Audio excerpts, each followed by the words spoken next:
కొంతమంది మొహరం నెలలో సంతాపం వ్యక్తం చేస్తుంటే మరికొంతమంది మొహరం నెలలోనే సంతోషాన్ని వ్యక్తం చేస్తున్నారు. సంతాపం వ్యక్తం చేసేవారు చెప్పే విషయం ఏంటంటే ఇమాం హుసేన్ రదియల్లాహు అన్హు వారి యొక్క షహాదత్ వీరమరణం అనేది మొహరం నెలలోనే జరిగింది కాబట్టి మేము సంతాపం వ్యక్తం చేస్తున్నామని అంటుంటే, సంతోషాన్ని వ్యక్తం చేసేవారు ఇస్లామియా క్యాలెండర్ ప్రకారంగా మొహరం నెల మొదటి నెల కాబట్టి మేము హ్యాపీ న్యూ ఇయర్ జరుపుకోమండి, అందుకే మేము మొహరం గ్రీటింగ్స్ని పంచుకుంటున్నామని వీరు అంటున్నారు. వీరు ఇరువురి వద్ద కూడా సరైనటువంటి జ్ఞానం లేదు. ఏ విధంగానైతే క్రైస్తవులు క్రిస్మస్ వేడుకలు జరుపుకుంటున్నారో అదేవిధంగా కొంతమంది ప్రవక్త పుట్టినరోజులు కూడా జరుపుకుంటున్నారు. ఈ విధంగా ఒకరిని మించి ఒకరు మీరు అలా చేస్తే మేము ఇలా చేస్తామని చెప్పి చేస్తున్నారే తప్ప ఖురాన్ మరియు సున్నత్లో దీనికి ఆధారాలు ఉన్నాయా లేవని ఆలోచించడం లేదు. వాస్తవంగా మొహర్రానికి సంబంధించి ప్రవక్త వారి హదీసుల్లో ఖురాన్లో ఉన్నటువంటి విషయం ఏంటి? ఇస్లామియా చరిత్రలోనే రెండు అతిపెద్ద సంఘటనలు యోమే ఆషురా మొహరం యొక్క 10వ తేదీతో ముడిపడి ఉన్నాయి.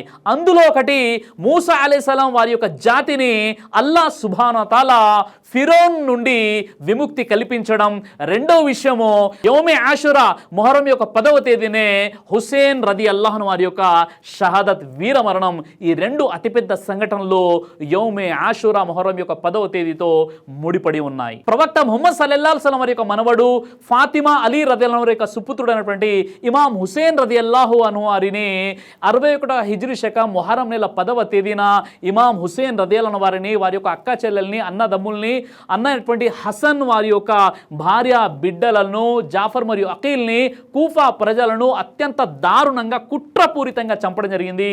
ఇది ఇస్లామియా చరిత్రలోనే చాలా బాధాకరమైనటువంటి దారుణమైనటువంటి విషయం. ప్రతి విశ్వాసి కూడా ఈ సంఘటన తలుచుకొని బాధపడాల్సినటువంటి విషయం. అలా అనేసి ఇమాం హుసేన్ రదియల్లాహు అన్హు వారి పేరు మీద ధర్మంలో లేని కొత్త కొత్త పనులు చేయడం అనేది ఇది ఎంత మాత్రము కూడా ఆమోద్య యోగ్యమైనటువంటి విషయం కాదు.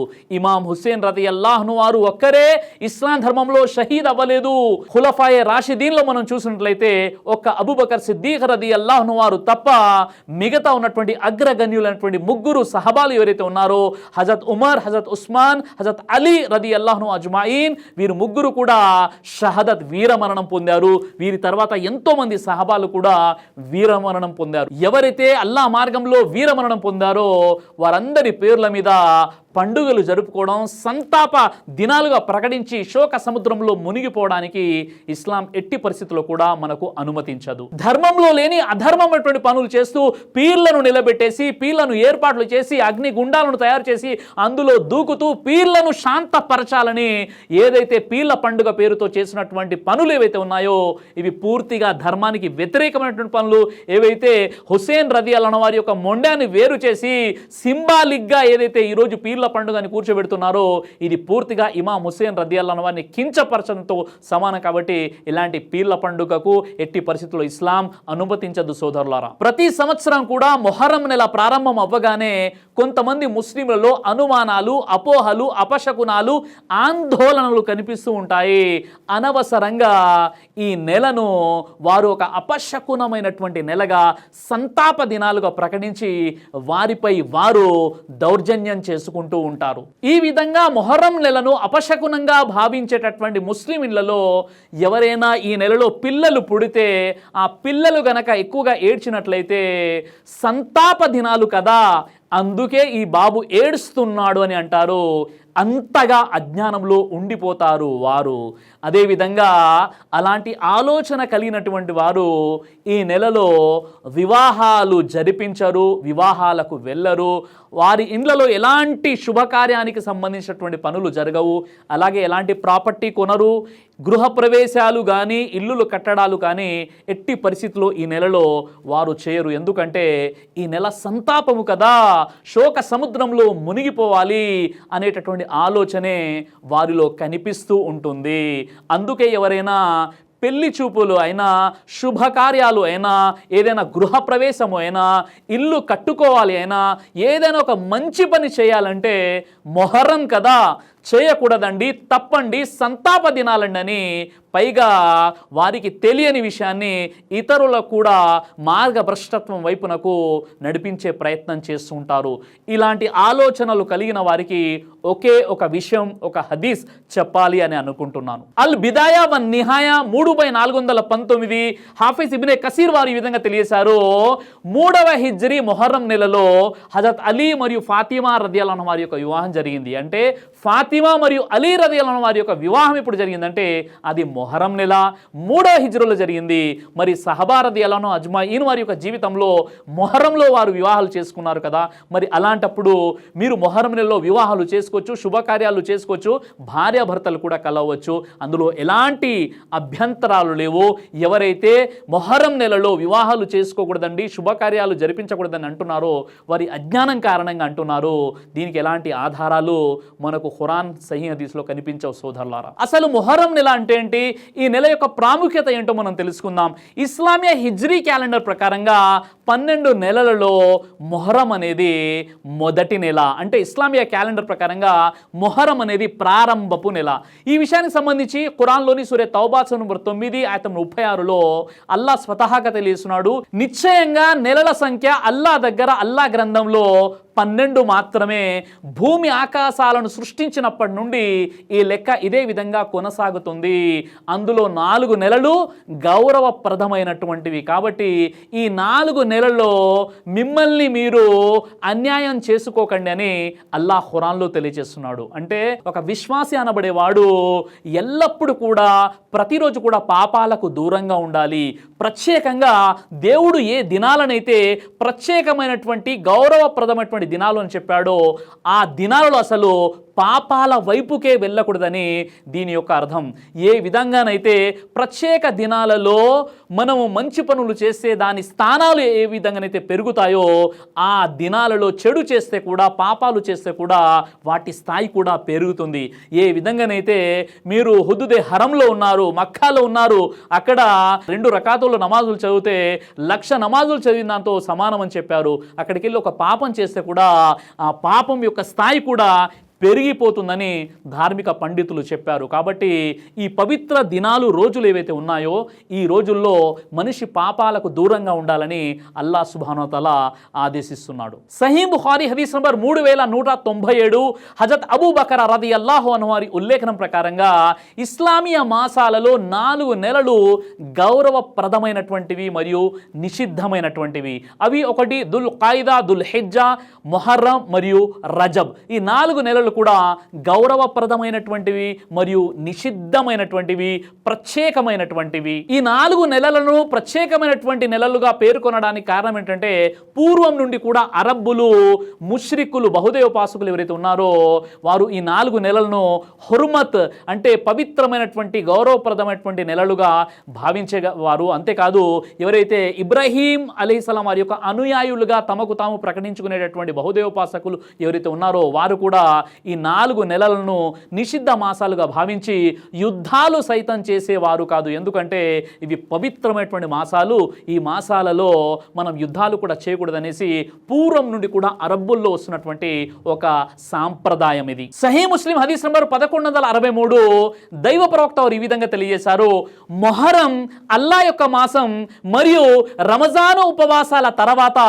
ఘనత గల ఉపవాసాలు పాటించాల్సినటువంటి మాసం మొహర్రం అని ప్రవక్త ముహమ్మద్ సల్లల్లాహు అలైహి వసల్లం వారు తెలియజేశారు. మొహర్రం ఉపవాసాలు ఫరజ్ కానప్పటికీ ఎవరైతే మొహర్రంలో ఉపవాసాలు పాటిస్తారో వారు అల్లాహ్ యొక్క కరుణ కటాక్షాలకు అర్హులవుతారు. అదేవిధంగా మొహర్రం మొత్తం కూడా పవిత్రమైనదే అయినప్పటికీ మొహర్రంలోని 10వ తేదీ యౌమే ఆషురా మొహర్రంలోని ఇతర దినాలకెల్లా ఈ ఆషురా 10వ తేదీ మరింత ఘనత కలిగినది అని ప్రవక్త మహనీయ సల్లల్లాహు అలైహి వసల్లం వారు తెలియజేశారు. సహీ బుఖారీ హదీస్ నంబర్ 1592 ప్రవక్త ముహమ్మద్ సల్లల్లాహు అలైహి వసల్లం వారు ప్రవక్తగా ఎన్నుకోబడినటువంటి ప్రారంభంలో యౌమే ఆషురా అనేది ఫరజ్గా ఉండేది, ఈరోజు ఉపవాసం. ఆ తర్వాత ఎప్పుడైతే రమజాన్ యొక్క ఉపవాసాలు ఫరజ్గా చేయబడ్డాయో అప్పుడు యౌమే ఆషురా యొక్క రోజా ఉపవాసం ఏదైతే ఉందో అది నఫిల్గా చేయబడింది.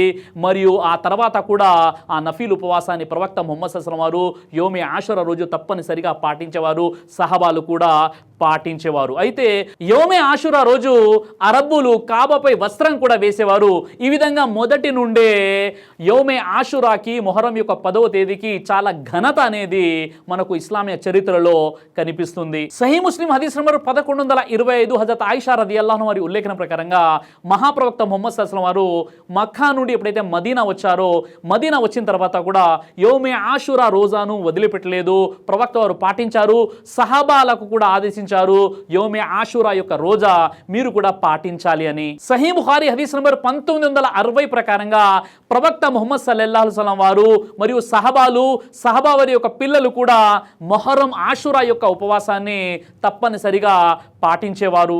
సహీ బుఖారీ హదీస్ నంబర్ 3943 హజరత్ ఇబ్నే అబ్బాస్ రదియల్లాహు అన్హు వారి ఉల్లేఖనం ప్రకారంగా ప్రవక్త ముహమ్మద్ సల్లల్లాహు అలైహి వసల్లం వారు ఎప్పుడైతే మక్కా నుండి మదీనా వచ్చారో అక్కడ యూదులు ఆషురా రోజు ఉపవాసం ఉండడం చూసి ఆ యూదుల్ని ప్రవక్త వారు అడిగారు, మీరెందుకు ఈ ఆషురా రోజు ఉపవాసం పాటిస్తున్నారు అంటే వారు ఈ విధంగా సమాధానం ఇచ్చారు, మూసా మరియు అతని జాతిని అల్లా ఫిరౌన్ కబంధ హస్తాల నుండి కాపాడాడు, విముక్తి కల్పించాడు మరియు అదే నీటిలో ఫిరౌన్ని ముంచివేశాడు, కాబట్టి దీనికి కృతజ్ఞతగా మేము ఉపవాసం పాటిస్తున్నామని యూదులు చెప్పారు.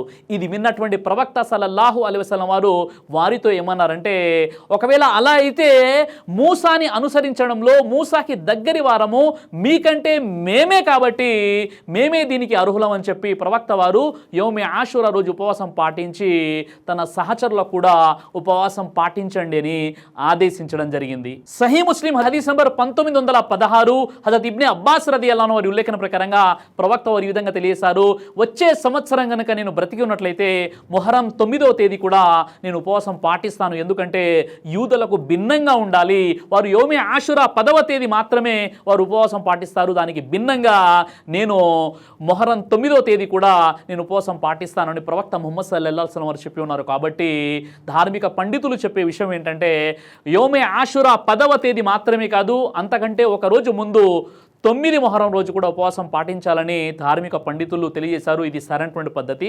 మరికొంతమంది చెప్పే విషయం ఏంటంటే ఒకవేళ 9, 10 ఉండడం మీకు కష్టంగా ఉంటే 10, 11 ఉండాలి అని చెప్పారు. కానీ సరైనటువంటి విధానం ఏంటంటే ప్రవక్త వారు చెప్పారు, ఒకవేళ నేను బ్రతికి ఉన్నట్లయితే మొహరం 9వ తేదీ కూడా, అంటే 10 కంటే ఒక రోజు ముందు మొహరం 9వ రోజు కూడా నేను ఉపవాసం ఉంటానని చెప్పారు. కాబట్టి మనకు ఉత్తమమైనటువంటి పద్ధతి ఏంటంటే మొహరం 9 మరియు మొహరం 10 మనం ఉపవాసాలు పాటించాలి. సహీ ముస్లిం హదీస్ నంబర్ 1162లో దైవ ప్రవక్త ముహమ్మద్ సల్లల్లాహు అలైహి వసల్లం వారు ఈ విధంగా తెలియజేశారు, ఎవరైతే ఆషురా రోజు ఉపవాసం పాటిస్తారో వారి గతించిన ఒక సంవత్సరం పాపాలు క్షమించబడతాయని దైవ ప్రవక్త ముహమ్మద్ సల్లల్లాహు అలైహి వసల్లం వారు తెలియజేశారు. అంటే ఈ పాపాలు అనేది గునాయే కబీరా కాదు, గునాయే సగీరా అని ధార్మిక పండితులు తెలియజేశారు. గునాయే కబీరా అంటే వ్యభిచారము, హత్య చేయడము, దొంగతనం చేయడము, తల్లిదండ్రుల అవిధేయత, పెద్ద పెద్ద పాపాలు ఏవైతే ఉన్నాయో గునాయే కబీరా, ఇవి కఫారా ద్వారా ప్రాయశ్చితం ద్వారా క్షమించబడేటటువంటి పాపాలు.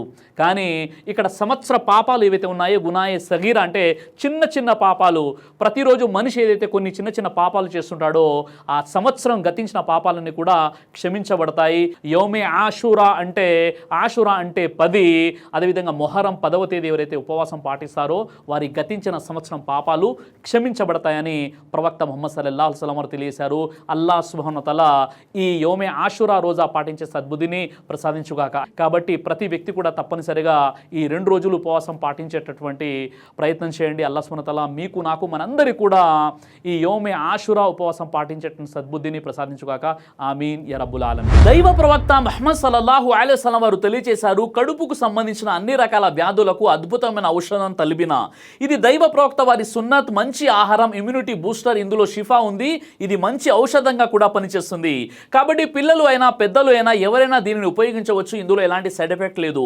ఖురాన్లో దైవం తెలియజేశాడు, తేనెలో మీకు స్వస్థత ఉంది, కాబట్టి స్వచ్ఛమైనటువంటి ఫారెస్ట్ హనీ కోసం మీరు సంప్రదించండి. అలాగే పురుషుల స్టామినా కోసం తయారు చేయబడినటువంటి హల్వా, ఇది అన్ని రకాల లైంగిక సమస్యలను దూరం చేసి వీర్య కణాల ఉత్పత్తికి సహాయపడుతుంది. మీ దాంపత్య జీవితాన్ని మరింత సంతోషకరంగా, ఆత్మవిశ్వాసంతో నింపడంలో సహాయపడుతుంది. మరో విషయం, ఇక డయాబెటీస్తో కేవలం మేనేజ్ చేస్తూ బ్రతకాల్సిన అవసరం లేదు. కంట్రోల్ సప్లిమెంట్ కేవలం బ్లడ్ షుగర్ను తాత్కాలికంగా తగ్గించడం కాదు, డయాబెటీస్ అసలు కారణంపై పనిచేస్తుంది. అలాగే మన శరీరాన్ని నిశ్శబ్దంగా నాశనం చేసే ప్రమాదాల్లో కొలెస్ట్రాల్ ఒకటి. చెడు కొలెస్ట్రాల్, గుండె సమస్యలు మీ దగ్గరకు రాకుండా ఈ లిపిడ్ కంట్రోల్ అద్భుతంగా పనిచేస్తుంది. ఇందులో ఎలాంటి సైడ్ ఎఫెక్ట్స్ లేవు.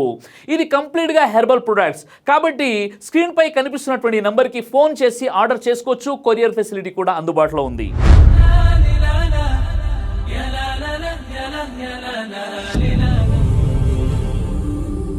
బ్రదర్ సిరాజ్ అని యూట్యూబ్ ఛానల్ని మీరు సబ్స్క్రైబ్ చేసినట్లయితే ఇన్షాల్లా దేవచిత్తం అయితే మీకు వీడియోస్ వస్తుంటాయి. అదేవిధంగా బ్రదర్ సిరాజ్ అనేటటువంటి ఫేస్బుక్ని కూడా లైక్ చేయడం వల్ల మీకు వీడియోస్ వస్తుంటాయి.